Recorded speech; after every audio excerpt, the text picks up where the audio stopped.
நான் வந்து சமீபத்தில் தான் இந்த நிகழ்வுகளை நான் பார்த்தேன். ஒவ்வொரு ஆண்டும் வந்து சங்கரா தொலைக்காட்சியில் இந்த மாதிரி ஆகச்சிறந்த பெண் ஆளுமைகளை தேர்வு பண்ணி விருதுகள் வழங்குறத மதிப்பும் மரியாதையுமா ஏற்றுக்கொள்கிறோம். ஏன் அப்படின்னா, இன்றைக்கி பெண்களை வந்து ஒரு சமூகத்தின்பால் ஒவ்வொரு துறை சார்ந்தவங்களை தேர்ந்தெடுத்து ஒரு விருது அளிக்கிறது, அவங்கள வந்து பெருமைப்படுத்துறது அல்லது அவங்கள முன்னேற்ற பாதை கொண்டு போகிறதுல ஒரு மைல்கல்லாக இருக்கிறது அப்படிங்கிறது வந்து ஒரு பெரிய ஒரு விடயம். இன்றைக்கி எல்லாருமே பெண்ணியம் பேசுகிறாங்க, பெண்களை வந்து மரியாதையாக நடத்துகிறோம் அப்படின்னு சொல்லி கொண்டிருக்கிறாங்க. ஆனால் இது போன்ற விருதுகள் மட்டும்தான் அவங்கள அடுத்த நிலைக்கு படிநிலைக்கு கொண்டு போகும், உயர்த்தும் அப்படிங்கிறதுல நானும் ஒரு பெருத்த நம்பிக்கையோடு இருக்கேன்.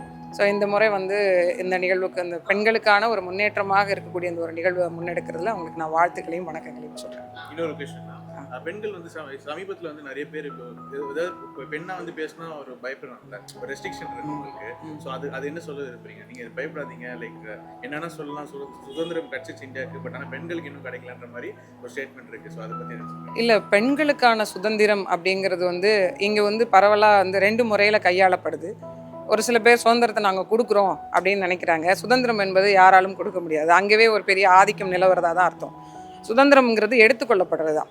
எதை செய்யணும் அப்படிங்கிறதுல நமக்கு சுதந்திரம் தேவையோ அதில் எதையும் செய்யக்கூடாதுங்கிறதுலையும் நமக்கு சுதந்திரம் தேவை அப்படிங்கிறத நான் பார்க்குறேன். மிக முக்கியமாக ஒரு 100 ஆண்டு காலமாக கிடைக்காத ஒரு விடயம் நமக்கு கிடைக்குது அப்படின்னா அந்த வாய்ப்பை சரியாக பயன்படுத்தணும் அப்படின்னு பெண்களுக்கு சொல்கிறோம். அதே நேரம் வந்து இன்றைக்கி இருக்கிற காலகட்டத்தில் நாம் இன்றைக்கி இருக்கிற பெண்கள் மாதிரி ஒரு 100 ஆண்டுகளுக்கு முன்புலாம் இல்லை. தோல் சீலை போராட்டம்னு ஒரு போராட்டம் நடந்தது. இப்போ இருக்கிற பல பெண்களுக்கு தெரியுமா என்னன்னு தெரியல.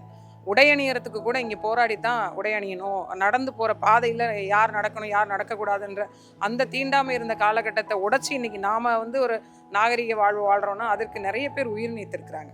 அப்படிப்பட்ட ஒரு பெண் சமூகம் இனிமேல் வரக்கூடிய காலகட்டத்தில் ஒரு நியாயமான நேர்மையான ஒரு பெண் சுதந்திரமாக அது இருக்கணும்.